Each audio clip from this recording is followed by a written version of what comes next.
Talvez a pergunta seja essa aqui. Um espírito consegue mentir para outro? Dificilmente. Porque assim, ó, já aconteceu de espírito conseguir mentir para mim. Já aconteceu. Espírito mentir para mim. Espírito, não dá nada o tempo todo. Porque o que vocês vêm tentando para vocês, vocês se acostumaram a mentir para os outros. Certo. Então, eu não fico aqui toda hora fazendo leitura mental para saber se você está dizendo a verdade ou não. Se você falar uma coisa para mim, como eu não minto, eu espero que você sempre fale a verdade para mim. Claro. Então, quando você mente para mim, nessa hora eu embarquei na tua mentira com uma verdade. E é com ela que eu vou lidar.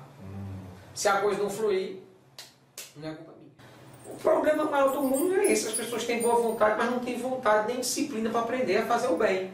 Elas só querem fazer o bem, mas não sabem como. Então elas se metem a fazer o bem e dá tudo errado. Aí elas dizem, não, agora eu não vou fazer o bem não, que não vale a pena. Claro, você não teve metodologia, você não foi disciplinada. Imagina eu pegar um bisturi, pegar uma pessoa encarnada que não tem conhecimento nenhum de medicina, olha, meu filho, daqui é um bisturi, daqui é a barriga de alguém. Arranque o útero dela, faça aí uma esterectomia.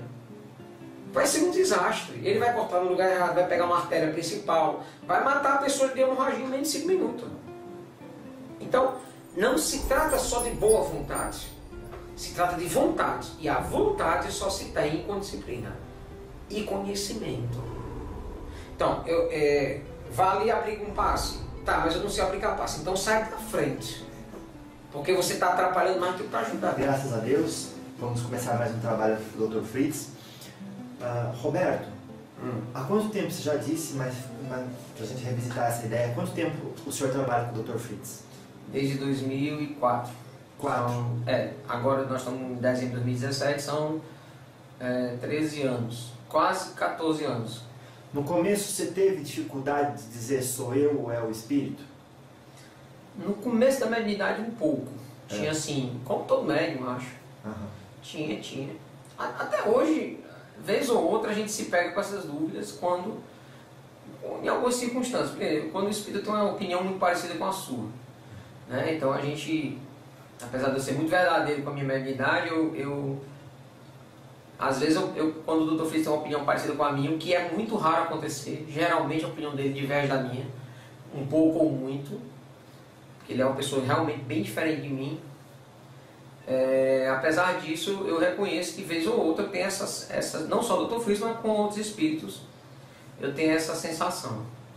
Que ela é momentânea e ela é banida nos momentos em que os espíritos falam coisas que me fogem completamente à compreensão e o conhecimento, né? E aí isso aí vem a certeza, né, de que eu estou incorporado. Que eu estou com a presença dele. Desculpa, eu comecei a ficar com o filho, começou a se aproximar. Pronto. Então tá certo. É isso que eu queria saber inicialmente. Muito obrigado. Se quiser deixar o mestre chegar.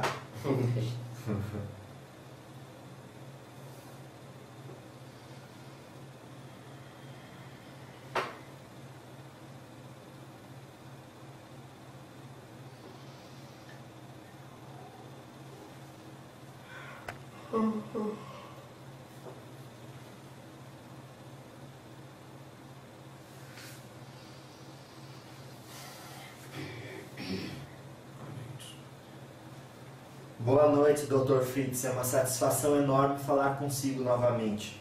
Boa noite. Graças a Deus. Roberto, continua usando o óculos. Insistir nesse óculos. Qual é o problema com o óculos, Dr. Fritz? Não é um problema, porque é meio desconfortável para mim. Porque eu gosto de usar óculos.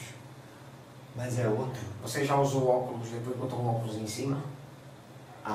É um pouco a sensação que eu fico, me atrapalha um pouco. Por que o senhor não tira o óculos dele agora, quando o senhor chega? Porque ele precisa. Ele precisa durante a incorporação? Não precisa para enxergar. Como eu estou ligado ao aparelho dele, eu me sinto limitado por ele. Então, quando ele não enxerga, eu também tenho dificuldades. Me perguntam isso, eu vi que eles não tiram óculos. Pelo mesmo motivo que eu não trabalho de olho fechado. Tive uma ideia. Vou ficar me batendo nas macas. Eu fiz uma cirurgia que chama LASIK. O senhor já conhece. As pessoas não entendem, eu preciso lhe dizer isso. Baseado nisso, eu preciso lhe dizer isso.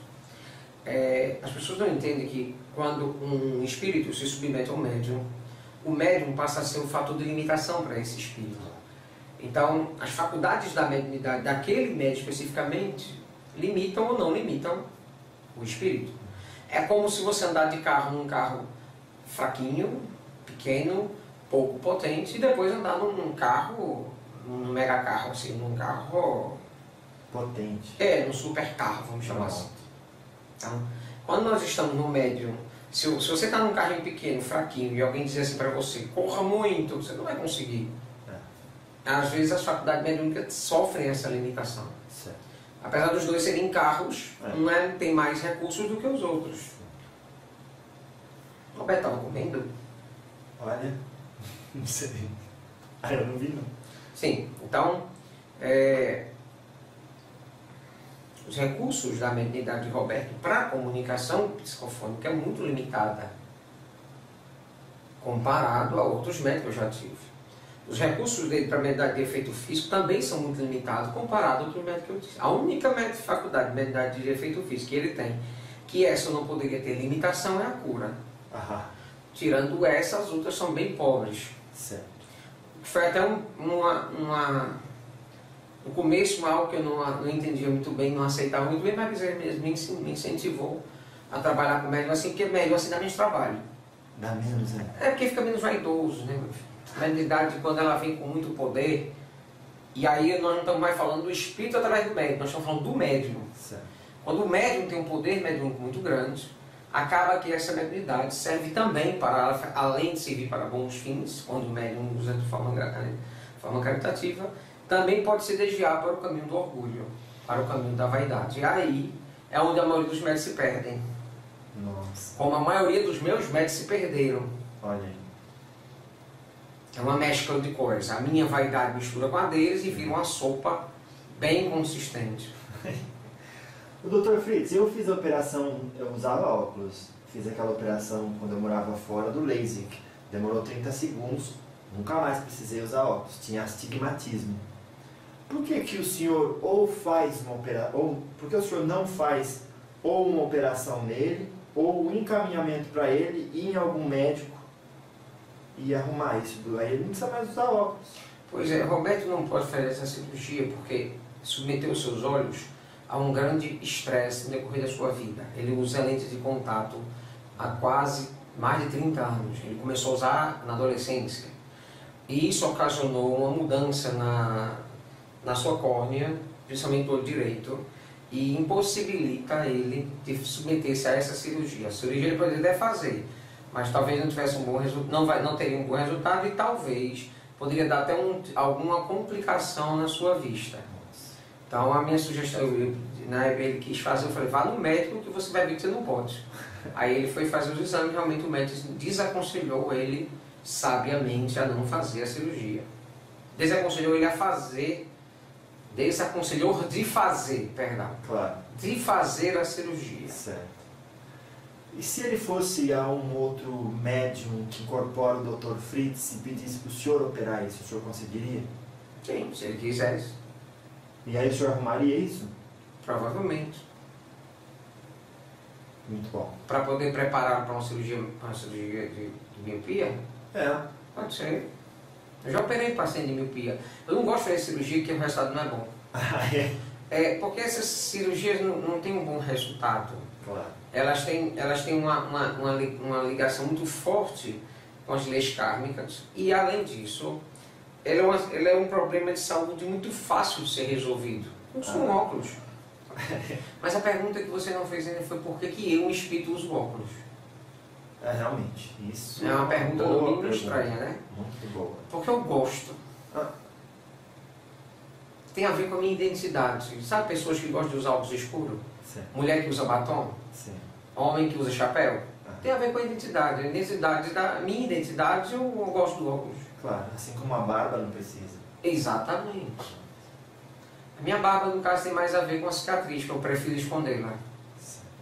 Prefere mantê-la, mas escondê-la. Prefiro mantê-la, porque é importante a presença dela para lembrar de onde eu venho. Sim. E lembrar do porquê que eu estou aqui. Claro. Porque que o mundo tem uma ciência da Terra que é muito pouco valorizada, e eu tenho que falar como cientista, eu tenho que dizer que é uma das ciências menos valorizadas e uma das mais importantes que o ser humano pode ter. É a história. A sua história é a construção da sabedoria, porque só através dela, só o homem que conhece a história do seu povo, da humanidade, a sua própria história, é capaz de escrever capítulos corretos na sua trajetória. Então, a história é a memória do que nós já erramos, para que nós não nos dá o erro, o vacilo de cometer os mesmos erros. Então, toda vida que a história vem e nos mostra um caminho que deu errado, né, ela está nos dizendo que aquele caminho não é bom, que nós procuramos um outro. Então, lembrar da minha história é algo extremamente importante para mim, porque me lembra a todo instante, e é um fator de motivação no meu caso, porque tem muita gente que é fator de culpa. Que isso? É um aparelho que não está dando isso. Você sentiu agora? Foi porque eu botei e passei o dedo e senti uma coisa estranha. Então a energia disso não atrapalha o senhor em nada? Que energia? Desse aparelho aí. Claro que não. Meu filho, se eu sou um espírito, como é que alguma energia feita pelo homem, criada pelo homem, pode atrapalhar um espírito? Pois é. Não faz sentido. Tem paciente que diz assim, meu filho, pode entrar com o celular na sala cirúrgica? Eu falei, é melhor que você deixar lá fora, vamos levar. Então, agora o que eu peço é que não deixe tocar dentro da sala, porque atrapalha. Pronto. E já pensou? A gente atende 14 pacientes ao mesmo tempo dentro da sala. Sim. Dentro tem uma média de 4 pessoas trabalhando para cada paciente. É um médium com espírito, alguém segurando uma bandeja, outro com um magnetizador e outro colocando e botando na maca. Você viu a loucura que é a sala de cirurgia. Então é para a gente ter no mínimo 50 pessoas dentro da sala. A pessoa 30 telefones tocando, ia ser uma loucura. Então a gente pede que as pessoas não usem. Claro, mas não atrapalha em nada. De forma nenhuma. E nem o senhor, o médium, incorporar com tênis, com sapato? A única exigência que eu faço de Roberto em relação a roupas é que ele use calça. Eu não gosto de quando usa roupa muito curta. Aquelas bermudas, assim, me é desconfortável. Eu não gosto. Eu prefiro que ele esteja sempre de calça. Se tiver de sapato, se não tiver de pé descalço, de pé... salto alto eu aconselho que ele não use, porque eu acho que vai ficar muito estranho. Mas o senhor consegue incorporar mesmo que o pé dele não esteja ligado ao chão, o magnetismo da Terra, segundo dizem. Porque parece que falaram que quando você usa borracha, alguma coisa isolante, o espírito não consegue incorporar. Meu filho, quem fala isso é porque não entende nada de magnetismo espiritual. Sim. Talvez até entenda um pouco de magnetismo, do eletromagnetismo da Terra. Mas não entende de magnetismo espiritual. O magnetismo espiritual não depende de barreiras físicas, porque as barreiras físicas não são barreiras. Pronto. Assim como o espírito transpassa uma parede, transpassa um corpo humano para fazer uma cirurgia... Transpassa borracha também. Qualquer coisa, porque a energia magnética do espírito está nele, como a energia magnética animal está no homem. Então, não há necessidade nenhuma de haver essa interação com a Terra, não nesse sentido, de prover da Terra magnetismo. Até porque o magnetismo que nós usamos, que vem fora do corpo, vem prioritariamente dos trabalhadores que estão ao redor, além da do médium e a do espírito está trabalhando, dos espíritos estão ali ao redor, vem dos outros trabalhadores que estão ao redor e vem também da natureza. Nós usamos magnetismo da natureza, principalmente das plantas, certo? E vez ou outra, mas de forma muito rara, mas vez ou outra de um animal. Olha aí. Mas é muito raro isso, né? E esse magnetismo é usado de forma muito inteligente e sábia, né, por espíritos muito habilidosos que conseguem trazer esse magnetismo quando ele é necessário nas cirurgias. Não é em todas as cirurgias, a maioria não precisa, mas uma ou outra sim. E aí a gente pede esse auxílio desses espíritos conhecedores dessas formas de magnetismo.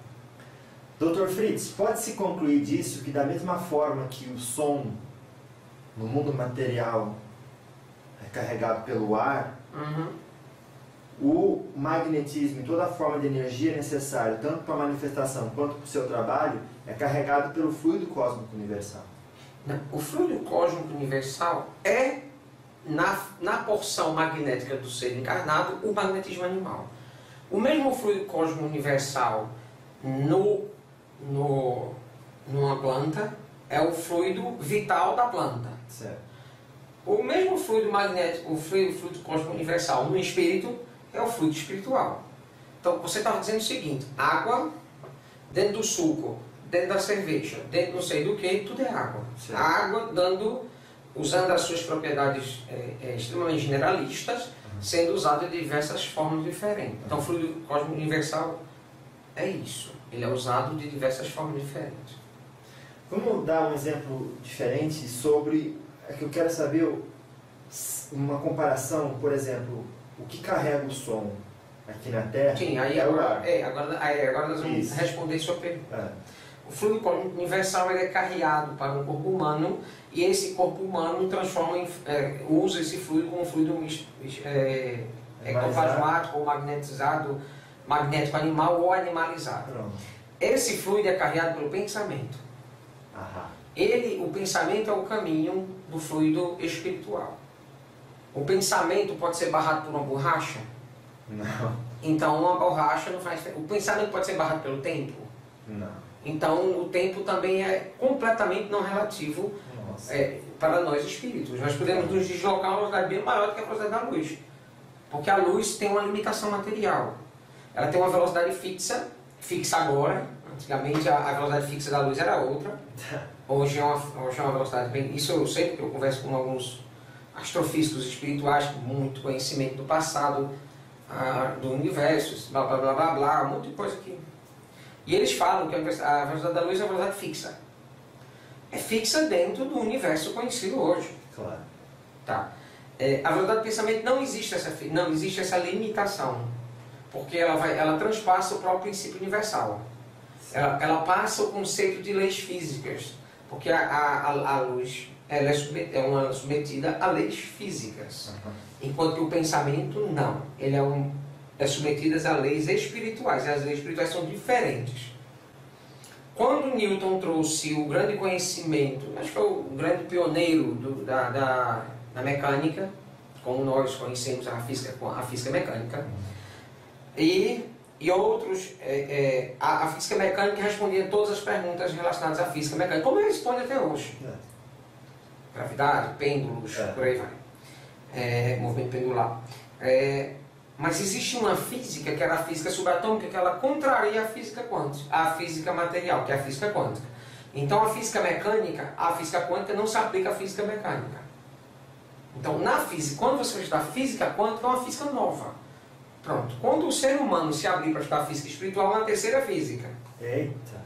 Você entendeu agora Claro. a comparação? Sim. Ela não segue os mesmos padrões, as mesmas regras, mas existem regras. Só que essas regras não são conhecidas pelos seres humanos ainda, encarnados.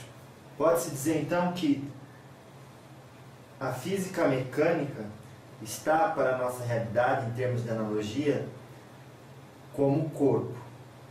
A física quântica está para a nossa realidade como o perispírito, e a física espiritual está para a nossa realidade como um espírito. Foi uma analogia interessante, só não encaixa bem a física quântica, porque a física quântica também é material. Ah, entendi. Então seria o duplo etéreo. Pronto, o duplo etéreo também é material, sem razão. Pronto. Ele inclusive desencarna junto com o corpo. Então pronto. A física quântica desencarna junto com esse a física tipo de quântica pensamento. ela tem as suas normativas, né? Como eu disse, ela contraria a física mecânica. Por exemplo, existe o que nós chamamos de, na física quântica, existe o que nós chamamos de viagem no tempo de elétrons. Elétron está aqui, desaparece e aparece ali. Claro. Então, isso acontece, e os físicos até hoje sabem que isso acontece, mas não entendem como funciona. É como a matéria escura do universo, por exemplo, que é a matéria mais presente do universo. Ela corresponde a mais de 60% do universo. Sim. Por que recebe esse nome? Você já sabe? Por quê? Porque ninguém sabe o que é. Aí, como ninguém sabe o que é, chama de escura. Oh, e essa matéria escura, que corresponde a maior parte da matéria do universo, é a única explicação plausível para que haja uma galáxia. Sem ela, sem essa matéria escura, não haveria. Porque só a gravidade, a lei de repulsão elétrica, os corpos, as estrelas, elas se dissipariam, uma para longe da outra ou para muito perto. Se a lei e quem mantém esse equilíbrio é a matéria escura. Isso só foi descoberto aqui na Terra há uns 30, 40 anos. Isso é conhecido pela espiritualidade há mais de 100 anos. Nossa. Tá certo. Dr. Fritz, o senhor falou então que a energia necessária para os seus trabalhos, para a manifestação mediúnica, ela sai do ponto A e vai até o ponto C, servindo-se do pensamento como essa ponte, é isso? Uhum. É isso. É. Pronto. Além do pensamento, tem Acho outra que o coisa? senhor Allan Kardec, o tal do francês, nos deixa a mensagem da intenção. O que é a intenção? É o pensamento dirigido. Sempre que você tem um pensamento dirigido para a cura ou para alguma coisa, você dirige o seu pensamento, você coloca o seu pensamento, você jogou o magnetismo. Você direcionou o magnetismo de do lugar A para o lugar C. Exato, através da intenção, claro. Que é uma forma de dirigir o pensamento. Então a intenção de ajudar, então você dirige o seu pensamento de ajudar. Pode ser que quando eu faço esse direcionamento, quando eu pego do lugar A e envio para o lugar C, eu me tornando, entre aspas, o lugar B, isso passa por mim e me afeta se eu quis fazer o bem e me afeta igualmente se eu quis fazer o mal? Uhum. Ou não passa por mim quando eu direciono? Passa e afeta. As duas coisas. Você está falando na posição de médium. Isso. Passa, não só passa como afeta. Toda vida que eu curo alguém, através de Roberto, todo o fluido de cura passa através dele para o paciente. Mesmo que a maior parte desse fluido não seja proveniente dele. Desculpe, meu filho, mais uma vez bati a mão. Pode ficar tranquilo. Pode ser que esse fluido seja proveniente de alguém, pode ser que esse fluido seja proveniente da natureza, mas passa através da habilidade dele. Certo? Então, um pouco dessa cura passa através dele. Por isso que ele quase nunca adoece. No entanto, um pouco da doença do paciente que é retirado também fica com ele. Então, se ele cumpre corretamente a toda a disciplina que a gente passa para que ele cumpra, dificilmente essa energia vai apregoar e vai causar algum transtorno a ele. Claro. Que é o que geralmente acontece. 99,99% das vezes, Roberto tem contato com pessoas doentes e nada, absolutamente nada dessas pessoas da doença, mesmo que passe através dele, fique com ele. Por quê? Porque ele segue, dentro das limitações dele, claro, ele segue a disciplina que nós passamos. Certo. Isso no caso dos médiuns. E no caso das pessoas que estão em casa assistindo, que ou não são médiums, ou não sabem que são médiums, certamente não estarão incorporados, mas estarão, por exemplo, pensando e, portanto, pegando a energia de um lugar e mandando para outro. Essa energia passa por elas, tem o mesmo efeito. Passa. Quantas vezes nós rezamos para alguém doente e ficamos doentes? Quantas vezes estamos perto de alguém que está sofrendo e absorvemos um pouco do sofrimento e imediatamente o sofrimento do outro diminui? Isso é um compartilhamento de amor. O amor também é sofrer junto com o outro. O amor não é só... porque muitas vezes você não tem o que aliviar a dor do outro. Uma mãe perdeu um filho. O que há para dizer numa situação dessa? Nada. Afaga. Coloca no colo. Dá carinho. Cuida da pessoa de alguma forma. Então, isso é amar. Amar nem sempre é ter uma resposta pronta ou ter a solução, porque para um problema como esse não há solução. A pessoa precisa viver o seu luto, precisa viver a sua dor. E a única coisa que alguém que ama essa pessoa pode fazer é estar do lado. Nessa hora, essa dor é compartilhada. Claro que como a dor não é da pessoa, essa dor não vai ficar com a pessoa permanentemente. Talvez fique uma coisa ou outra ou algum tempo, muito pouco, porque a dor pertence ao outro. E o outro, a maior parte dessa cota fica sem dúvida com a pessoa que tem que passar. Mas ela tem alguns segundos, alguns momentos, ter a sua dor aliviada. E isso é de extrema importância para quem sente dor. Por que o senhor precisa dos médiums? Se pode curar somente com seu fluido espiritual, como é o caso das visitas agendadas aos que são atendidos à distância? Adorei sua pergunta. Por 3 motivos, acho, ou 4 ou 10. Vamos lá. Vamos para os mais importantes, que é o que realmente importa. Primeiro, todo o trabalho, quando é feito com médiums, é muito mais meritório para o espírito. Então, começa daí. O pagamento é outro. Então, eu adoro... Não é que eu adoro ganhar bem. Essa palavra ficaria muito egoísta. Não é bem isso. Eu gosto de desafio. E não há desafio maior para o espírito do que ter um médico para trabalhar aqui na Terra. Nossa. Então, não há desafio maior. Então, isso aí já é a primeira resposta, acho que é a mais importante. A segunda é a tão importante que tem a ver comigo. Todos os médicos que eu trabalhei, sem exceção, e com o Roberto é do mesmo jeito, tem a mesma eu deixo claro a mesma característica do meu trabalho. Eu adoro bons resultados. Nossa. Conclusão. Eu sei que eu trabalhando sozinho, sem energia ectoplasmática do médium, eu vou ter muitas limitações quanto a resultado. Então eu sei que eu vou atender as pessoas, mas vou ficar com 25 a 35% de possibilidade de cura. Enquanto que eu estou atendendo com o médium, essa possibilidade vai para 75%. Então, é óbvio que nesse caso, eu prefiro trabalhar com o médium. Não significa que muitas vezes eu não possa fazer só. Em alguns momentos, eu prefiro fazer só. Em alguns casos, eu não quero que o médium se envolva. Então, eu mesmo atendo e curo as pessoas, e ajudo elas, medico. Na verdade, eu não curo porque eu não sou curandeiro. Mas eu medico, eu opero, eu faço tudo que o médico tem que fazer. Mas quando eu trabalho com o ectoplasma que vem do corpo físico de um médium de cura, o resultado é bem melhor. Então, minhas estatísticas vão lá para cima e eu adoro isso. Terceiro motivo, por que eu trabalho com médium e não sozinho? Porque eu preciso ajudar as pessoas a desenvolver a fé. Como é que eu vou fazer meus pacientes acreditarem em mim se elas não me veem, não me sentem, não me ouvem? Elas só ficam boas. Muitas vezes elas acham que é coisa de Nossa Senhora. Que bom quando elas pensam isso, porque a Nossa Senhora me curou, eu fico lisonjeado com isso. Porque eu sou um devoto de Nossa Senhora Aparecida, Nossa Senhora de Fátima, e, apesar de ter um respeito enorme pela devoção brasileira, mas eu sou devoto de Nossa Senhora de Fátima. E me sinto extremamente ligado a Maria. Então, quando eu curo e diz que é ela. Curo e dizem que foi ela, eu me sinto feliz.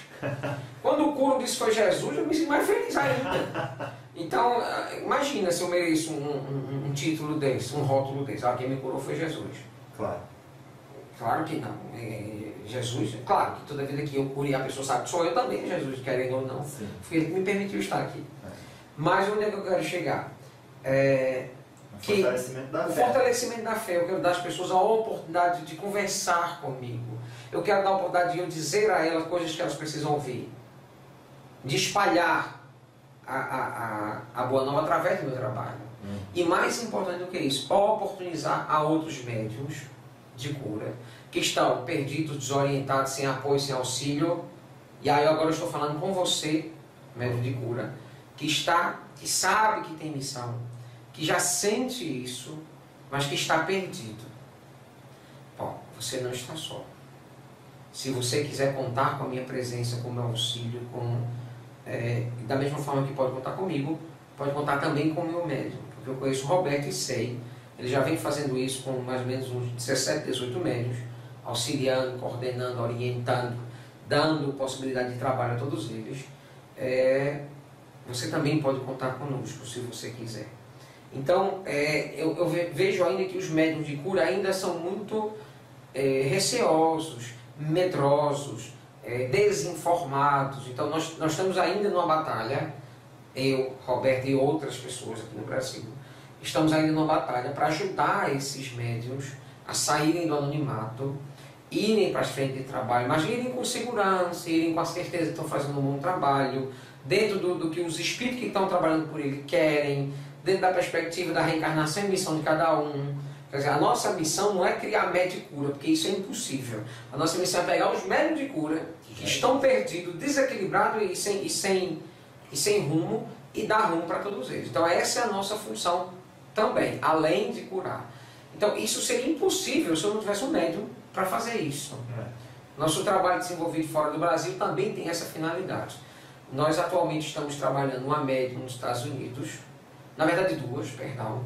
Uma já era magnetizadora e nós estamos ajudando ela a perceber a mediunidade. Ela e a outra pessoa da equipe, são duas, na Flórida.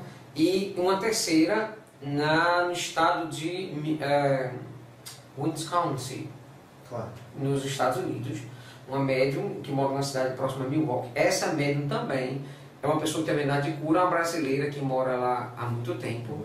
Tem mediunidade de cura, não sabia que tinha, estava com a vida totalmente desorientada, ajudamos ela, organizamos o seu trabalho. Hoje ela já está atendendo, as pessoas já estão se curando e o trabalho lá já está crescendo. Também encontramos uma médium na Dinamarca, quando estivemos lá 2 vezes. Encontramos também uma médium norueguesa, que na verdade ela é brasileira, já mora na Noruega há mais de 20 anos, e precisa também dessa mesma orientação para desenvolver o seu trabalho na Noruega. Então, qual é a nossa grande função? Além de curar, orientar, dar a oportunidade que as pessoas descubram a mediunidade como uma ferramenta de ajuda ao próximo. É isso. Então, tudo isso seria quase impossível sem um médium. Sim, senhor. Até mesmo porque, o quarto motivo é o último para dizer. Como eu disse, eu tenho umas 10 razões para mas eu só vou pegar essas 4 que são mais fortes. A missão. O médium tem a missão de curar. E como ele vai fazer isso se eu não estiver junto? Ah, mas você veio em outro lugar. Continua o espírito dependendo do médium. Ou precisando do médium, o médium precisando do espírito. Conclusão, é a relação de parceria. Extremamente importante para que eu possa curar e que o médium possa cumprir sua responsabilidade junto a Deus. Então, isso também não é possível sem a mediunidade. Quando o senhor disse que as pessoas podem procurar que o médium está disposto a ir até elas, se o senhor autorizar e ver que é o caso, o que exatamente o senhor faz? O senhor lê aquela pessoa, diz que você tem essa e essa mediunidade, o senhor cura o que estiver desequilibrado? Quando chega até mim, eu só consigo analisar se chegar até mim. Claro. Quando chega até mim, geralmente chegam com pacientes. Sim. E quando chegam, eu uso a mediunidade de Roberto para perceber a mediunidade do outro. Essa característica mediúnica que o Roberto tem. Se eu ouvir falar de médium de excitador, mediunidade excitadora, então pronto, nós agora lembra que eu falei que o Roberto é um médium cheio de limitações? Sim. Pronto. Existem algumas mediunidades que ele tem bem desenvolvida, a mais importante delas é a de cura, que é a mediunidade de efeito físico. Existe uma segunda mediunidade de efeito físico, que o Roberto também tem ela bem desenvolvida. Por quê? Porque tem a ver com a missão. Toda mediunidade tem a ver com a missão. Se você tem, não é à toa. Então, a segunda mediunidade é a excitadora. É o médium que tem a capacidade de excitar o desenvolvimento da mediunidade dos outros. Certo? Então ele consegue. Por isso que eu fiz essa cirurgia que eu fiz em você. Porque ele tem essa mediunidade. Abrindo parênteses para as pessoas, qual cirurgia? A cirurgia da pineal. Porque olha só, você não tem uma doença na pineal, tem? Não. O que é que você pediu? Que você tivesse a sua glândula aumentada, a sua capacidade de percepção e recepção de magnetismo energético e espiritual, para que você pudesse desenvolver habilidades caso você as tenha. Sim. Não é isso? É assim. Pronto, como eu faria isso como médico? Jamais faria, porque isso você não é doente. Isso não é uma doença. Eu não posso tratar o que não é doença. Eu não posso fazer cirurgia corretiva de seio, porque a mulher queria um menor ou maior. Isso não é doença. Você entendeu a minha limitação? Entendi. Por que eu consigo fazer esse tipo de cirurgia? Porque o meu médico tem essa capacidade de excitar a mediunidade nos outros. Eu conheço uma pessoa que ele excitou a mediunidade já com 60 anos de idade. Com praticamente 60, tinha uns 58, 57 anos. Ela tinha mediunidade, mas estava tão latente, tão sedimentada, que quase não se tinha nenhum sinal dessa mediunidade. E ele, com um contato constante com essa pessoa, com a mediunidade dele, excitou tanto a mediunidade dessa pessoa que hoje ela é uma médium fantástica. Faz vários trabalhos, é uma médium de psicofonia, é uma médium que já consegue desenvolver trabalho de todos os tipos, já sente a mediunidade de forma efusiva, já dá recado espiritual, já manda recados espirituais, por aí vai. Então, e outra coisa, por que o Roberto tem essa mediunidade? Vamos analisar. Porque ele tem a missão de ajudar outros médiuns. Como é que ele vai equilibrar a mediunidade dos outros, ajudar os outros médios a se desenvolverem, aos vários médios de cura que os cercam e os outros que ainda chegarão? Como é que ele vai fazer isso se ele não tiver a mediunidade excitadora? Você entendeu? Então, toda mediunidade tem uma função. Ela preenche uma finalidade. Nada é por acaso. Ela tem a ver especificamente com a missão que ele tem. Com a missão que o médium tem. Né? Falando de uma forma mais generalista. Então, essa mediunidade excitadora é que permite também eu ter facilidade em perceber quem é médium. Então essa mediunidade de Roberto me faz isso. Então se eu não tiver mediunizado com o Roberto, eu tenho mais dificuldade, você vê, eu em espírito, tenho mais dificuldade de perceber sua mediunidade em espírito do que mediunizado com Roberto. Mediunizado com Roberto é mais fácil. Porque eu utilizo o magnetismo dele, magnetismo dele, para... Obrigado, Fátima. Eu utilizo o magnetismo dele para exacerbar o seu e vir à tona se você tem mediunidade ou não. Você não está encarnado? Sim. Roberto também. Então, um tipo de magnetismo muito parecido, magnetismo animal. Sim. Então, eu preciso muito dele por causa disso. Claro. Porque esse tipo de magnetismo só os encarnados têm. Nossa. Sim, senhor, Dr. Fritz. Desculpe a pergunta ter sido tão longa a resposta. Não, eu gostei. Mas era bom ter feito toda essa... Foi importante. Quais são os perigos da boa vontade sem o devido conhecimento, ao ter excesso de disposição para servir e muito pouca disposição para compreender as coisas? Meu filho, isso é mais perigoso do que quem não faz nada. O problema, tem uma frase que dizem aqui na Terra que eu acho ela estupenda. Eu acho que essa frase é corretíssima, de boa vontade o inferno está lotado. O problema maior do mundo é esse, as pessoas têm boa vontade, mas não têm vontade nem disciplina para aprender a fazer o bem. Elas só querem fazer o bem, mas não sabem como. Então elas se metem a fazer o bem e dá tudo errado. Aí elas dizem, não, agora eu não vou fazer o bem não, que não vale a pena. Claro, você não teve metodologia, você não foi disciplinada. Imagina eu pegar um bisturi, pegar uma pessoa encarnada que não tem conhecimento nenhum de medicina, olha, meu filho, daqui é um bisturi, daqui é a barriga de alguém. Arranque o útero dela, faça aí uma esterectomia. Vai ser um desastre. Ele vai cortar no lugar errado, vai pegar uma artéria principal, vai matar a pessoa de hemorragia em menos de 5 minutos. Então, não se trata só de boa vontade. Se trata de vontade. E a vontade só se tem com disciplina e conhecimento. Então, vale aplica um passe. Tá, mas eu não sei aplicar passe. Então sai da frente. Porque você está atrapalhando mais do que está ajudando. Esse é o problema. As pessoas acham que vão para as casas espíritas ou para os templos religiosos. Ah, não, mas eu estou cheio de boa vontade. Mas você é ignorante do conhecimento de como ajudar. Isso não é suficiente, só ter boa vontade. Ter boa vontade, muita gente tem boa vontade. Aí eu tenho boa vontade de ajudar os outros. Eu jogo num prêmio de loteria e assim que eu ganhar, vou ajudar um monte de gente. Quer dizer, está cheio de boa vontade. Vontade mesmo de ajudar ninguém, ele não tem.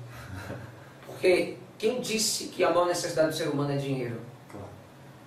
A maior necessidade do ser humano é amor, é atenção, é caridade, é ouvir, é servir. Não se gasta R$1 para fazer isso. Quanto custa um abraço? Quanto custa um abraço para quem está pensando em se matar? Custa uma fortuna. Tem muito valor. Porque o que a pessoa está perdida no pensamento suicida, ela está no pensamento suicida porque ela está perdida de convicções, ela está perdida de esperança, ela falta luz na sua vida. O que é que falta então? Alguém ser a luz na vida dela, para que ela se equilibre, nem que depois que ela se equilibre, ela joga você fora. E daí? Caridade não é para ter agradecimento no final. Caridade tem que ser feita sem nada em troca, absolutamente nada. Caridade na Terra, meu filho, realmente existe quando você vê uma mãe cuidando de um filho doente. Aí você vê a verdadeira caridade. Qual é a mãe que espera que o filho diga obrigado? Não espera nunca. Por quê? Porque é amor de verdade, é doação. É desse amor que nós estamos falando, que falta no mundo. Sobra boa vontade, mas falta amor de verdade. Até rimou, podia fazer um poema. Podia, sim, senhor. O Dr. Fritz, o senhor falou que o senhor se referiu a pessoas ignorantes que devem dar licença. Ignorante no sentido de falta de conhecimento. Pronto, mas o senhor quis dizer assim, falta de conhecimento não equivale a portas fechadas para o estudo necessário para depois poder ajudar, não é? Exato. Não. O problema é que as pessoas têm preguiça. Não.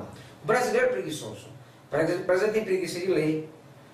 Coitado daquele homenzinho tão bonzinho, que escreveu tanto livro pelos espíritos. O povo não lê. Eles leem 10 livros, dos mais de 500 que ele escreveu, sei lá quantos que ele escreveu. Então, leem 10 e param nesses 10. Quem é espírita mais estudioso é ler 20, 30 e olhe lá. Agora, um ou outro que é mais dedicado, aí sim, aí eu já leio 80, 100. Mas raro você vai ver alguém que leia todos. Porque o brasileiro ele é assim. Ele é meio descansado nessa hora. Ele acha que, não, já entendi isso aqui, pronto, daqui eu posso fazer tudo. Não. Não, se você acha que, porque sabe trocar o pneu de um carro, já entende da mecânica do carro toda, eu tenho que lhe dizer, você não entende nada. Você só sabe trocar o pneu. Então, às vezes vocês viajam muito nessa coisa. Ah, não, mas eu tenho boa vontade. Pois é, boa vontade às vezes atrapalha mais do que ajuda. Vou dar um exemplo. Estava um dia nós fazendo cirurgia aqui nessa casa e fazendo a cirurgia de ADT, que é para angústia, ansiedade, depressão e tristeza. Nesse dia, as pessoas entram em turmas. Então eu cuidava da turma aqui de baixo e Fábio cuidava da turma lá de cima. Cada turma com 26, 27 pacientes. Então cada turma tinha 54 pessoas aproximadamente. Então 27 iam para o primeiro andar e as outras ficavam aqui no térreo, onde eu atendia essas 27. E aí, na hora de entrar, qual foi a logística que os meninos que estavam cuidando da entrada fizeram? Os pacientes formavam uma fila na porta da sala de cirurgia e toda hora ia alguém lá, pegava o paciente pela mão e levava até a maca e deitava na maca. Ia na mão, pegava na maca. Eu não sou de pessoa fazendo isso, mas estava lento demais. E o atendimento é à noite, mais de 400 pessoas do lado de fora esperando. Eu disse assim, por que vocês estão fazendo desse jeito? Não, estou falando porque é melhor.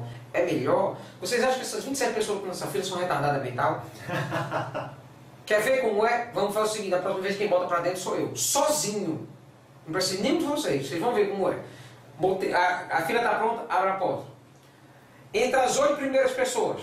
Manda entrar as 8 primeiras, entrar as 8. Aí eu ia só dizer assim, eu sou dentro daquela maca, você deita nessa, você deita nessa, você que é, lógico que eu não existe para a pessoa, mas é uma pessoa mais obesa, dentro dessa maca que é mais larga, de ferro, mais forte, que é mais baixinha, você vai para aquela, você que é uma senhorinha, não é a maca tão alta, vai para a maca mais baixinha de madeira também, e fui encaminhando. Eu fiquei perto da porta fazendo isso. Um ou outro paciente que tinha uma dificuldade de locomoção, disse assim, vem cá você.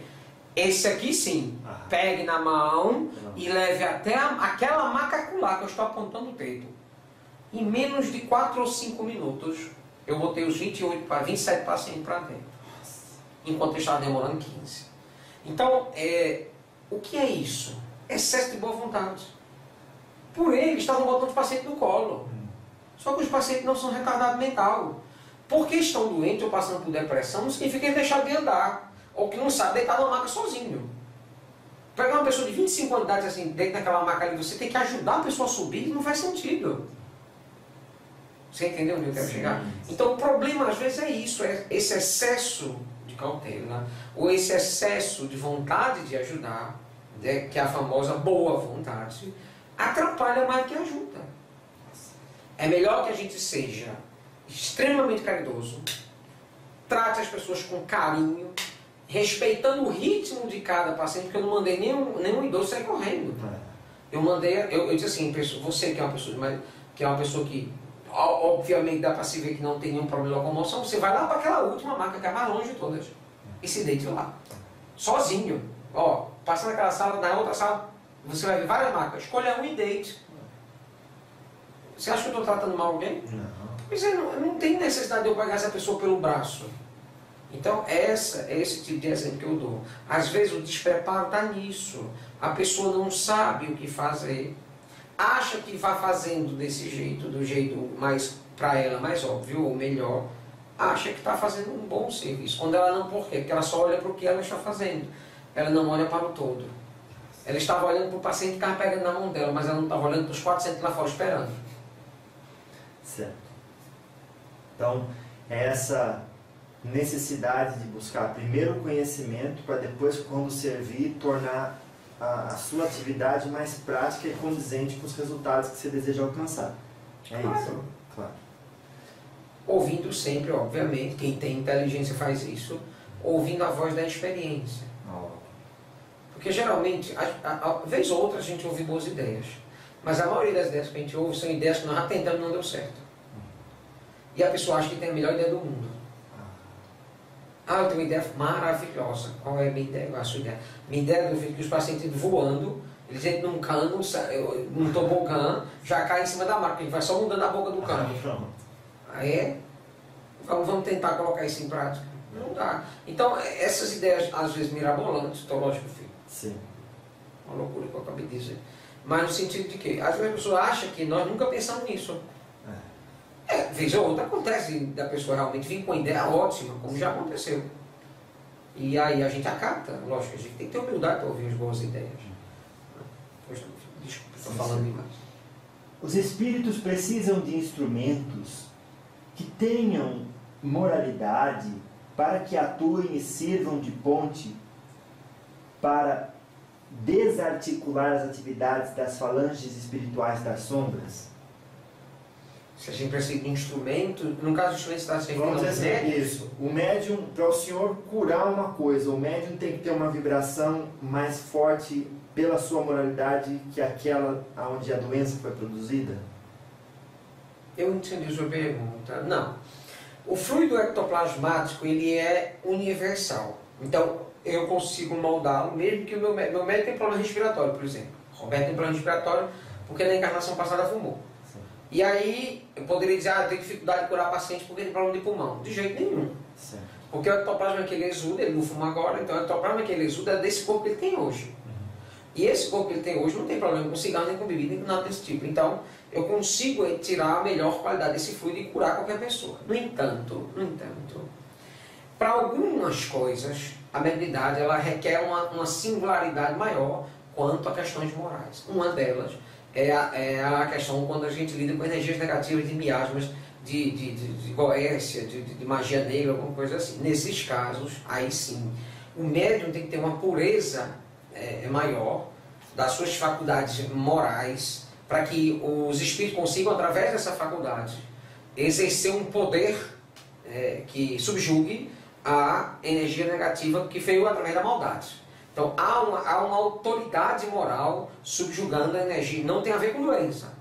Porque doença é outra coisa. Doença é remédio. Claro. Certo? O ectoplasma vai como remédio. Não tem absolutamente nada a ver com questão moral. Se o paciente vai ficar bom, não, já é uma outra questão. Certo? Mas o tratamento dele, que foi a sua pergunta, não, o médium não precisa especificamente ter ou não ter uma moralidade em relação a isso. Há um erro dentro do pensamento relacionado aos médiums de acharem que só médiums com boa moral têm bons resultados. Isso é um erro.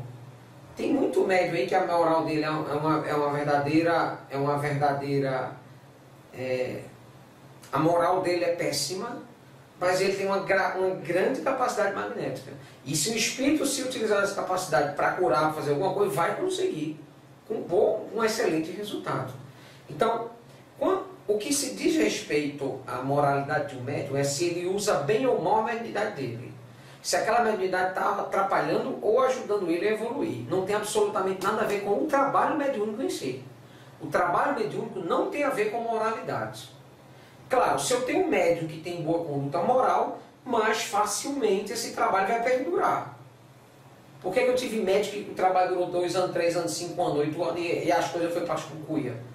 Porque os médiums estavam nem aí para essa parte, queriam era aparecer, ganhar dinheiro, blá blá blá blá blá. Enquanto que os médiums sérios, esses aí geralmente os trabalhos vão crescendo, mas crescem muito devagar, mas de forma bem coesa e tendem a sempre evoluir. Então é aquela evolução pequena, mas constante e que dura muito tempo. Então a maioria desses médiums, os meus trabalhos com ele dura 20 anos, 25 anos. Eu acho que com o Roberto eu vou tentar quebrar esse recorde. Eu acho que eu vou passar dos 30. Pelo menos é essa a nossa perspectiva. Já foi a minha dele. A fomos 14 e eu quero passar dos 30. Só a metade. Exatamente. Que assim seja. Quais os tipos de Que energias... assim seja e nós dois façamos por uns. Que assim seja e nós... Quando você diz que assim seja, você está dizendo na verdade assim, que assim seja seguida a vontade de Deus. Sim. Não é isso? É. Pronto, eu entendi isso. No entanto, a vontade de Deus é essa. Mas se eu e ele não fizermos por onde, não vai acontecer. Então, que seja feita a vontade de Deus e que eu e ele façamos nossa parte.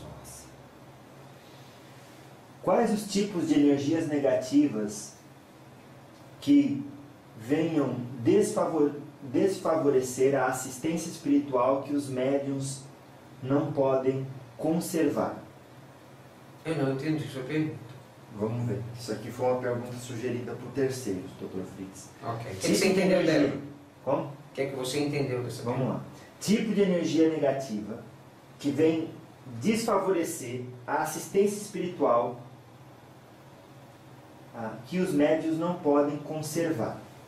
Vamos dizer, o médium foi lá, brigou com o irmão. Mas é você que é culpado, que quer não sei o quê. Aí ele guardou aquilo com ele. Então existe tipos de energia que o médium pode guardar que desfavorece a assistência espiritual? Sim, existe. Agora assim, isso se for uma coisa constante, né? Porque ter raiva, eu queria um médium que não tenha raiva, meu filho, só se eu for para outro planeta. Que é impossível, ainda mais os médiums, sendo eles a exacerbação maior das falsidades, mentiras e inconvenientes morais que você pode ver. Então se você for juntar tudo de ruim que tem na face da Terra, vai nos médiums. Porque já são médicos que não prestam. Pelo menos a sua maioria. Uma ou outra exceção que aí são médicos de sublimidade, outra coisa. Mas esses médicos, a maioria são médicos de prova. São médicos porque erraram. São médicos porque precisam usar a mediunidade para resgatar o passado delituoso. Ponto final. Então como é que eu vou exigir para uma criatura dessa que é um verdadeiro escroque moral? Como é que eu posso esperar que essa criatura não tenha raiva, não tenha medo, não tenha ansiedade? É impossível. É óbvio que ele vai ter tudo isso. Agora, essa coisa não pode ser limitante, não pode ser uma coisa persistente, porque se for, aí atrapalha mesmo. Se for um médico que vive com raiva, um médico que vive com ódio, um médico que vive com negatividade, aí sim atrapalha muito, atrapalha demais, certo? Mas se ele tem isso vez ou outra, né, isso aí a gente tira de letra. Certo. Até mesmo porque quem faz o trabalho não é o médico, sou eu. Você entendeu? Sim. Se o bisturi não está muito amolado, a gente troca a lâmina. Se o bisturi não está bom, troca de médium. Pronto.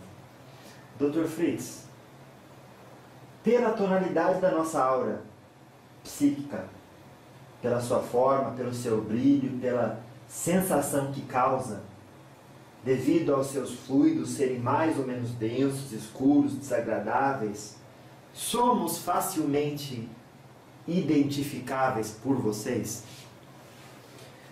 Talvez a pergunta seja essa aqui. Um espírito consegue mentir para outro? Dificilmente. Porque assim, já aconteceu de espírito conseguir mentir para mim. Já aconteceu. Espírito mentir para mim. Espírito enganado o tempo todo. Porque o que vocês mentem tanto para vocês, vocês se acostumaram a mentir para os outros. Certo. Então, eu não fico aqui toda hora fazendo leitura mental para saber se você está dizendo a verdade ou não. Se você falar uma coisa para mim, como eu não minto, eu espero que você sempre fale a verdade para mim. Claro. Então, quando você mente para mim, nessa hora eu embarquei na tua mentira com uma verdade. E é com ela que eu vou lidar. Se a coisa não fluir, não é culpa minha. Então, a pergunta talvez seja se essas manchas, né, perispirituais ou áureas, se elas demonstram. Os espíritos das trevas, eles já até podem tomar a forma de Bezerra de Menezes, mas eles jamais vão tomar a luz de Bezerra de Menezes. Isso eles não vão conseguir ser. Eles não vão conseguir jamais manter um perispírito puro. Então, o mero vidente pode ser enganado por um espírito assim, mas um espírito mais sábio, mais conhecedor, não. Agora, se for um espírito mais de baixo calão, é enganado o tempo todo. O que tem de Bezerra de Menezes caminhando dentro do umbral, falando de Jesus, mas assim, né? De um Jesus diferente. Tem muito, porque tem muito espírito enganador. Os espíritos enganadores, eles enganam tanto que eles começam a se enganar. Já ouviu falar de um doido que achava que era Deus? Jesus, Não, perdão, eu achava que era Jesus? Sim. Já ouviu falar dessa história? Eu achava que era Jesus, né? Aí um dia um outro doido chegou para ele e perguntou: quem disse que você era Jesus? Deus. Eu não disse isso para você, não. Então a loucura, quando você entra nela, ela vira a sua atmosfera. Então você não consegue mais mudar. Você é a loucura que você vive. Eu já vi espíritos tomando forma de animais para ficar com imagens, criando imagens grosseiras de si mesmo, para assustar entidades, coisas assim. Quer dizer, é uma pena. A gente fica extremamente... nessa hora, esses espíritos têm extrema piedade, porque são loucos. Como eu posso ter raiva de um louco? Como eu posso me absorver de outro sentimento que não seja piedade por alguém que está transfigurando o seu próprio perispírito em torno de uma falsa ideia de poder baseado em imagem grotesca, animalesca ou demoníaca? Quer dizer, não faz sentido. É uma criança vestindo uma fantasia. Adorei sua metáfora. Sim. Passe magnético, reiki, cromoterapia e a apometria aumentam a efetividade da atuação de um médico espiritual pelo suporte fluídico que podem representar? Aumenta muito. Os meus pacientes, eu faço questão de colocar todos eles dentro das terapêuticas complementares. Todas que você falou e mais algumas outras. Porque elas dão um suporte magnético fantástico para a recuperação deles. Elas melhoram muito os graus de alvo, né? Target, eu estou parecendo um empresário falando. De resultado das curas. Né? Aumentam muito. E tudo que melhora os meus resultados em 2, 3, 5% eu já considero para colocar dentro do meu capital de terapias. Algumas terapias, a cromoterapia foi uma das primeiras coisas que eu implantei. Em alguns pacientes, a ajuda de 2 ou 3% no resultado. É uma ajuda pequena, mas é uma ajuda. Em alguns outros pacientes ela chega a 15, 18, quer dizer, é uma ajuda muito considerável. 15, 18%, a pessoa tem uma 60% de chance de ficar boa, agora tem 78%. Quer dizer, é algo muito considerável. Então, a gente deixa por isso. Reiki, a mesma coisa, tem um número parecido com esse. E as outras, todas elas são, sem dúvida nenhuma. E outra coisa, é tolice pensar que a única terapêutica magnética de forte impacto é a cirurgia espiritual. Por isso que eu defendo tanto a cirurgia espiritual, porque eu poderia botar meus pacientes sobre terapêutica, essa aí que você acabou de falar, complementar, durante um período longo, provavelmente elas atingiriam o mesmo resultado da cirurgia espiritual em minutos. Por que eu boto a cirurgia espiritual e por que eu ainda coloco essas terapias por cima? Porque uma fortalece a outra, e digo mais, algumas doenças raras, mas algumas doenças, principalmente quando falo de doença no campo energético ou doença de cunho emocional, a terapêutica de cirurgia espiritual ela não consegue um resultado tão efetivo. O impacto não é tão forte. E aí essa terapia complementar é praticamente imprescindível. É imprescindível. Nós fazemos, quando a gente faz cirurgia na Europa, como é que a gente faz? A gente faz, por exemplo, eu pensei que um paciente precisa de ADT. Eu nunca faço ADT, não tem como eu fazer, porque ele não tem como dar continuidade. Quem não está entendendo ADT? ADT é a terapêutica para depressão, transtornos diversos, borderline, bipolaridade, ansiedade, angústia, depressão, tristezas excessivas, esquizofrenias, qualquer tipo de disfunção química a nível cerebral, esse tipo de coisa. Sim. Então, o ADT serve para isso. Lá na Europa eu não posso usar, porque eu não tenho uma complementação. O médico vai lá, faz cirurgia, 15 dias lá, volta embora. Então não tem como eu dar essa continuidade. Lá não tem casa da caridade ainda, mas vai ter. E aí o que acontece? Quando esses terapeutas... É porque lá tem médico. Do lugar. Você acha que eu estou indo para lá fazer o quê? Só curar e vir embora? Não, senhor. Meu médico não tem que ficar indo para lá o resto da vida, não. Lá tem médico e eu vou prepará-los para eles continuarem o trabalho lá sem ele ir. Porque a função do médium, nesse caso, é isso também. E eu estou vendo o senhor abrindo uma na Alemanha também, hein? É o mesmo que vamos fazer na Alemanha, não sei se vai ser agora, mas eu sei, o mesmo que vai fazer na França, é o mesmo que nós vamos fazer na Noruega, na Finlândia, na Suécia e todos os outros. Então, a nossa ideia é essa, e na Dinamarca, obviamente, que é o país que nos acolheu desde o início, sim, como sendo, a partir dele, nós vamos levar todo esse pensamento para a Europa inteira. Claro. Então, talvez o único país que eu não pretendo trabalhar seja Portugal. O único trabalho que eu provavelmente não trabalharei. Nossa. Porque Portugal está tendo bom, depois a gente conversa sobre isso. Vamos lá, vou voltar. Terapias complementares na Europa o senhor ainda não faz porque não tem Casa da Caridade lá? Ou um centro não é só Casa da Caridade, é um grupo de pessoas que possam fazer esse trabalho. Pode ser Casa da Caridade ou não, eu não me importo com isso. As pessoas dizem assim, meu filho só quer abrir Casa da Caridade. Eu não. Eu quero só fazer meu trabalho. Se eu tivesse 15 Casas da Caridade e eu tiver mais trabalho, para mim está ótimo. Pronto. Claro que sim, sim. Faz-se o diagnóstico e propõe-se uma solução. Com quais tipos de métodos de colheita de informação e dedução. Diagnóstico. É assim, nós vamos ter que traçar um paralelo aqui muito forte entre medicina material e medicina espiritual no que diz respeito a como tratar os pacientes. Deixa eu falar um pouco disso antes. Já. A medicina material, ela depende de um diagnóstico. Sim, e sem diagnóstico, não sabe para onde ir, não tem caminho a escolher. Sim. Nós não dependemos, às vezes nem ignoramos o diagnóstico, porque não importa. Verdade. O que importa é a dor, é o sofrimento, é a queixa, o que é que o paciente está sentindo, isso é que interessa. Se a dor de estômago, se a dor na barriga dele é estômago, se é pâncreas, se é fígado, se é intestino, se é ansiedade, se é uma úlcera, isso para nós não faz nenhuma diferença. Porque nós vamos tratar ele magneticamente, nós vamos corrigir aquele desequilíbrio. E aquele desequilíbrio, uma vez corrigido no perispírito, vai se reequilibrar na matéria. O que era um câncer? Isso não interessa. Então o que nos interessa é tratar o espírito, o perispírito. E obviamente, por conseguinte, também tratar a matéria. O espírito dos médicos, os espíritos dos médicos desenvolve habilidades específicas. Também está querendo acordar só um minuto.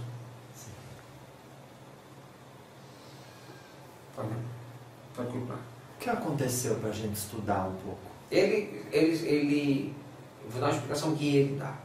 Ele superficializa o transe. Por quê? Algo chamou a atenção dele, não sei o que é. E aí ele fica querendo, como assim, como você está querendo acordar, querendo ganhar consciência, e alguém chega no seu ouvido e fala assim, turma, meu filho, foi o que eu acabei de fazer. Obrigado. Os espíritos dos médicos desenvolvem habilidades específicas para reconhecer condições patológicas. Os espíritos dos médiums? Dos médicos. Ah, sim, claro.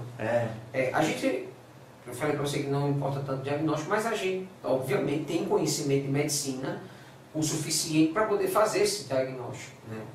O diagnóstico, apesar dele não ser tão necessário, às vezes a gente usa até como uma forma de compreender a doença. Por exemplo, imagine que uma pessoa tem um câncer no intestino.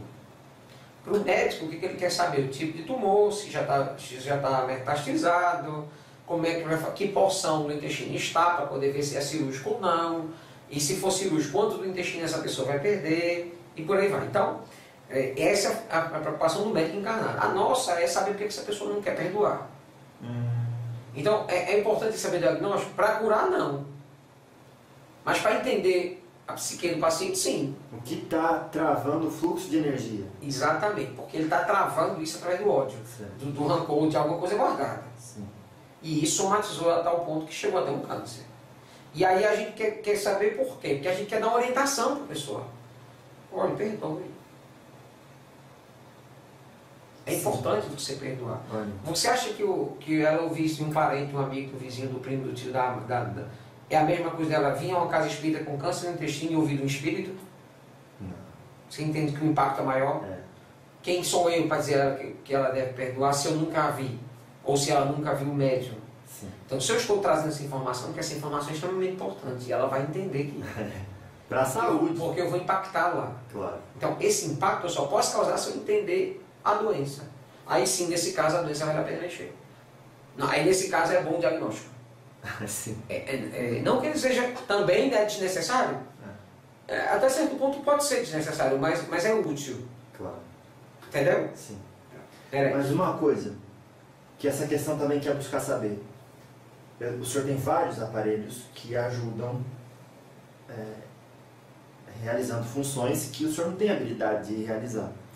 Tem coisas que o senhor, conforme vai trabalhando bastante com determinada coisa, sendo o espírito que o senhor é, ou qualquer outro espírito, que desenvolve essa capacidade psíquica e consegue interpretar aquilo e adentrar muito mais, ou vai sempre precisar do aparelho e esse tipo de desenvolvimento não acontece?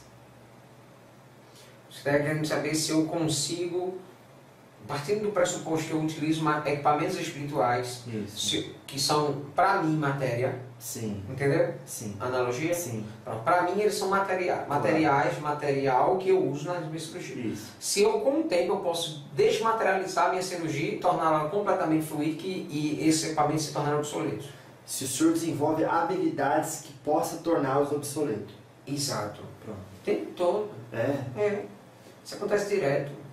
Quando a gente criou o primeiro equipamento de ressonância funcional paliativa, olha o termo, ressonância funcional paliativa. Tem mais ou menos uns 80 anos que a gente criou esse aparelho. O que ele faz? Ele puxa, essa é a palavra, eu só consigo, desculpa, eu sou meio pobre de vocabulário em português, então vamos ter que... Ela puxa uma imagem em terceira dimensão, a gente usa muito em cirurgia de coluna, então eu vou dizer como funciona, certo? Para que você entenda. E aí você vai entender o porquê do nome paliativo. A gente puxa, imagina um paciente deitado de costa, e a gente puxa a coluna dele inteira, todas as vértebras, e o que mais que a gente quer que apareça em terceira dimensão. Aqui, em cima do paciente. Em 3D. 1 metro acima do paciente. Entendeu isso? Sim. Ok. Uma projeção. Uma projeção, adorei essa palavra, uma projeção. Essa projeção é uma projeção, ela dá a sensação, através dela a gente faz diagnóstico, a gente vira, a gente mexe na gente que quer. Bota os nervos, aí aparecem todos os nervos. Aí a gente vê o nervo, tem algum nervo parado? Tem, esse aqui eu não está funcionando bem, é um nervo ciático, direito, por exemplo, tá parado, está inflamado, está com edema. Sim. Aí a gente já sabe como fazer para... Mas aí um paciente ou outro tem uma... A gente já sabe como fazer para corrigir. Pronto. Aí um paciente ou outro tem uma má formação coluna. Uma coluna torta, uma escoliose, uma coisa do tipo. Que a gente, uma hiperlordose, mulher que usa muito salto, a gente nota isso rapidamente. Lordose. Ela amplia o grau da lordose, causa muita hernia de disco entre S1 e L5. Muito comum, essa hernia de disco L5 e S1. Por essa hiperlordose. O que acontece? Quando a gente vê aqui, fora do paciente, Aumentado. só a projeção. Sim. A gente diz assim, o que aconteceria se eu fizesse assim? Aí a gente muda a posição de algumas vértebras. Certo? Uhum. Aí nessa hora a gente sabe exatamente o resultado que isso vai ter naquela pessoa. Nossa. Porque as vértebras são dela, não é ela que eu estou mexendo. Ok? Sim. Ok. E aí a gente faz o quê? Tem um botãozinho interessante, a gente acelera o tempo. Para saber o que vai acontecer nos próximos, por exemplo, 20, 15, 10, 15, 20, 30 anos. Sim. Aí tem uma escala lá, se vai ter aumento de dor, se vai ter aumento de não sei o que, vai ter aumento de escola, não sei o que, vai tudo aparecendo. O que vai acontecer? Daqui a 30 anos ela vai estar assim, ela vai estar com artrose, vai estar não sei o que, não sei o que, não sei o que, de acordo com o que está vendo hoje. Sim. De acordo com a mudança que eu fiz. Volta no tempo. Vamos fazer uma mudança diferente. Não vamos fazer essa que a gente fez, vamos fazer uma outra. E se a gente fizer assim, acelera o tempo, a dor é bem menor, a artrose é bem menor, não sei o que, essa aqui está muito melhor. Nessa hora, a gente abre o campo vibracional do paciente, pega o exame que está modificado, concorda? Sim. Ele não está igual a coluna dela. Entendeu? Sim. Parece muito complexo, mas é simples. Uhum. A gente pega e coloca no paciente. Quando a gente coloca, o corpo toma forma daquilo que a gente já fez a modificação. Nossa. E por isso que ele é paliativo, porque ele imediatamente, ele não é só um exame, ele já é a cirurgia.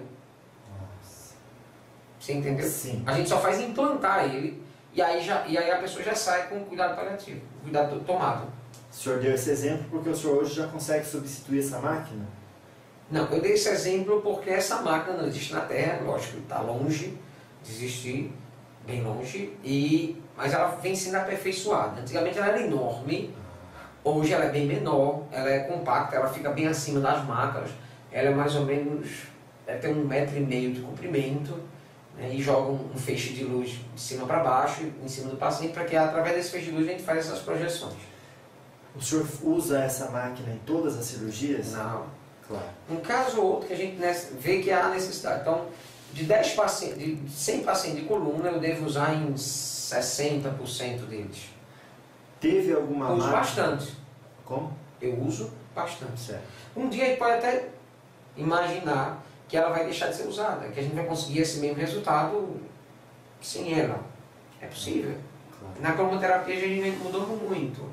Algumas máquinas interessantes, a gente fala em máquinas grandes e pequenas, mas algumas máquinas ela tendem a crescer de tamanho quando a gente aumenta a quantidade de funções dela. Que é o que aconteceu com o cobalto, por exemplo. Caramba. Com a cromoterapia do cobalto aconteceu isso. Agora, com alguns equipamentos cirúrgicos, a tendência é diminuir de tamanho. O equipamento que faz a circulação. Louvado seja. O equipamento que faz a circulação extracorpórea, eu não estou chateado, não sei porque eu estou pulando aí. O equipamento que faz circulação extracorpórea que você assistiu usar ele numa cirurgia, que faz com que o paciente fique com o coração parado e a gente faz a circulação por fora. Sim.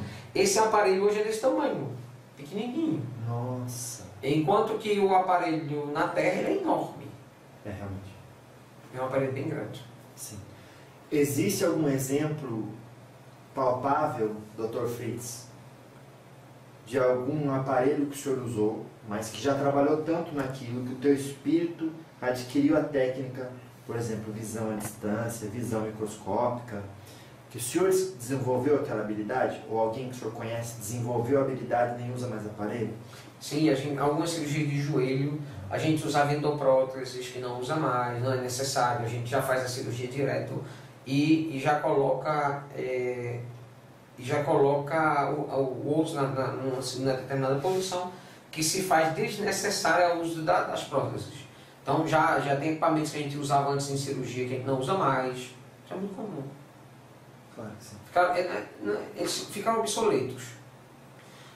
Se você for um dos meus galpões que tem esses equipamentos obsoletos, acho que você ficaria louco.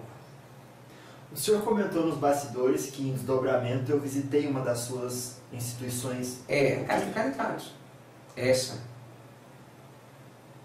Que lá parece que é um hospital muito maior, muito grande. É bem grande. Fala um pouco como que foi essa visita, Dr. Fritz. Você foi convidado a conhecer. Certo. É muita gente trabalhando lá. E aí você foi convidado a conhecer algumas aulas, nem todas você vai poder acessar. Claro. Você conheceu a minha sala, a gente conversou nela, inclusive. Você conheceu alguns jardins que tem ao redor da sala da casa. Muito grande, é um prédio bem grande, comparado ao da Terra. Então é ridículo. Essa de Fortaleza? Ou não... Fica aqui em Fortaleza. Claro. Ela não cuida só da Casa da Caridade, ela cuida de um monte de outras coisas. Ou seja, é um hospital realmente. Sim. Um campus, como se fosse uma universidade. Exato. Dentro tem muita aula, desculpem. Sim. Dentro tem bastante aula também. Só antes de finalizar esse bloco, pedir ao senhor uma última questão aqui. O poder mental de um espírito desencarnado pode fazer as células do encarnado recobrar a memória de saúde que é intrínseca a elas? Com certeza. Fazemos isso o tempo todo. Eu sou um desencarnado e faço isso com meus pacientes. O magnetismo atinge a célula a nível celular. Pela sua intenção. Atinge a célula a nível celular. Desculpe aí. O magnetismo atinge o corpo físico a nível celular. Quando a gente joga o magnetismo, ele se apregoa na parte interna da célula, no citoplasma da célula. Ao redor do núcleo da célula, as células têm núcleo, claro. Ao redor do núcleo da célula, tomando conta, principalmente da região onde tem água, que é a parte mais hidratada da célula, a parte interna. Então, essa água que há dentro da célula sofre transmutações químicas, desculpe, esse menino quer ainda contar. Sofrem transmutações químicas e a gente, com essas transmutações químicas, você muda o próprio funcionamento da célula. A gente altera o ciclo de Krebs que há na mitocôndria para produzir mais energia, por isso que a pessoa sente às vezes cansaço depois da cirurgia espiritual, porque ela passa a produzir mais energia. Então a gente precisa dos radicais de fosfato, que é a fórmula de produção de energia da célula, certo? Porque a mitocôndria é a verdadeira bomba. Bomba de funcionamento de energia da célula. E isso causa e o que acontece? Geralmente, as células que estão doentes, ou má formação, ou até cancerígenas, ou qualquer coisa desse tipo, nessa hora elas são afetadas diretamente, porque a gente recondiciona o DNA, o núcleo celular, para ele voltar a funcionar normalmente. Então aquelas células doentes, elas são pouco a pouco sendo substituídas por células sadias. É assim que funciona a cirurgia espiritual a nível físico. A nível espiritual é diferente. A gente arranca a energia com uma certa brutalidade, vamos dizer assim, há uma certa violência, né? A gente arranca essa parte doente do corpo e ele imediatamente se reconstitui. Imediatamente, forma de falar, demora alguns dias, mas essa parte se reconstitui. Né? O poder regenerativo do ectoplasma, por ele ser mais plástico do que o corpo físico, é muito maior. Então, um lagarto que está com o rabo doente, a gente corta logo. Porque a gente sabe que vai nascer outro. É a mesma coisa o perispírito, a gente arranca logo. Porque sabe que vai nascer daqui a pouco, vai estar reconstituído, porque o perispírito ele é plástico, ele se molda muito fácil. Entendi. Quando a gente atua com magnetismo no corpo físico, demora dias, meses, às vezes, para poder as células reagirem. No magnetismo, quando a pessoa está desencarnada e chega doente, que a gente atua no magnetismo, imediatamente ela fica boa. Porque o perispírito é muito mais receptivo a essa transformação, muito mais rápido essa transformação. É doloroso, não vou dizer que não é. Causa dor, desconforto mesmo. Por isso que alguns pacientes reclamam de dor, mesmo com a cirurgia sem corte. Porque não há analgesia para perispírito. Não.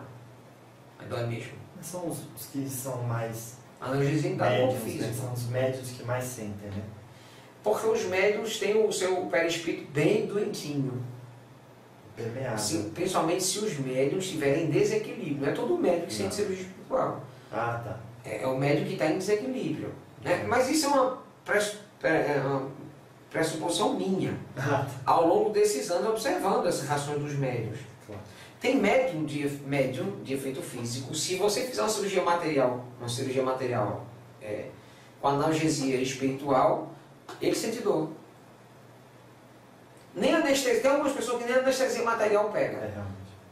Pode dar anestesia geral, não pega. A pessoa fica acordadinha. Então, algumas vezes isso foi comum. Dá uma mensagem final, por gentileza, para esse encontro, Dr. Fritz.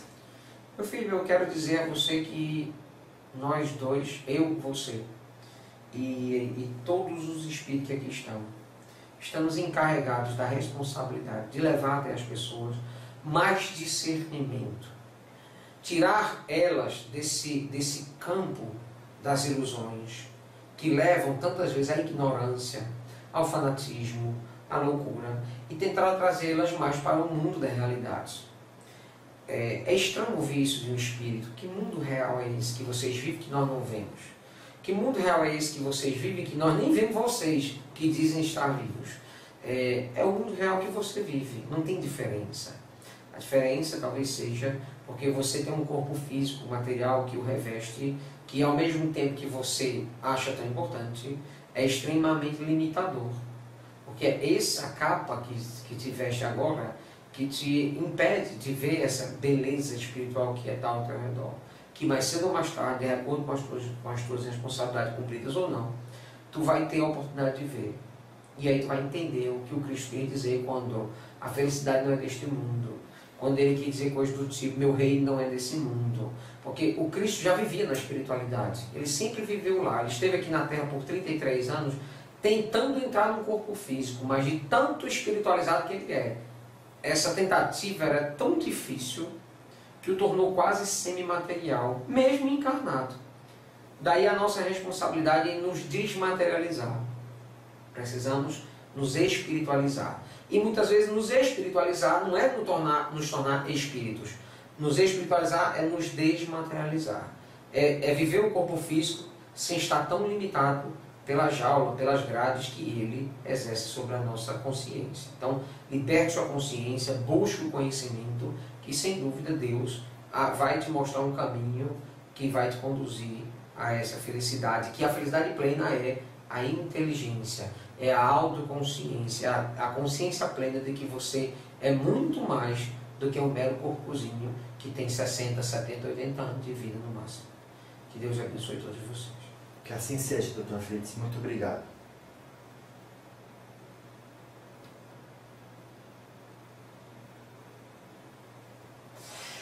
O que é que tu tá rindo? Macho, deu certo. O problema maior do mundo é esse. As pessoas têm boa vontade, mas não têm vontade nem disciplina para aprender a fazer o bem. Elas só querem fazer o bem, mas não sabem como. Então elas se metem a fazer o bem e dá tudo errado. Aí elas dizem, não, agora eu não vou fazer o bem não, que não vale a pena. Claro, você não teve metodologia, você não foi disciplinada. Imagina eu pegar um bisturi, pegar uma pessoa encarnada que não tem conhecimento nenhum de medicina, olha, meu filho, daqui é um bisturi, está aqui a barriga de alguém. Arranque o útero dela, faça aí uma esterectomia. Vai ser um desastre. Ele vai cortar no lugar errado, vai pegar uma artéria principal, vai matar a pessoa de hemorragia em menos de 5 minutos. Então, não se trata só de boa vontade, se trata de vontade. E a vontade só se tem com disciplina e conhecimento. Então, vá ali e aplica um passe. Tá, mas eu não sei aplicar passe. Então sai da frente.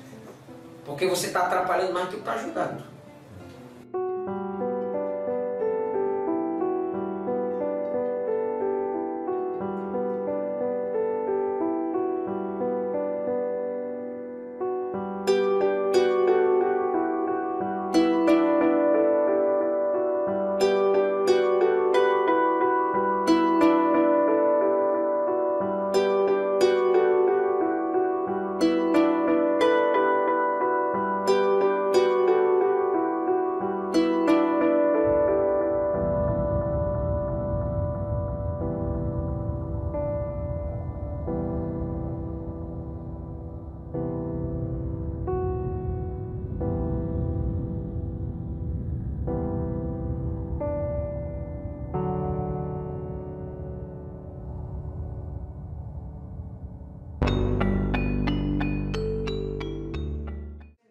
Das pessoas a oportunidade de conversar comigo.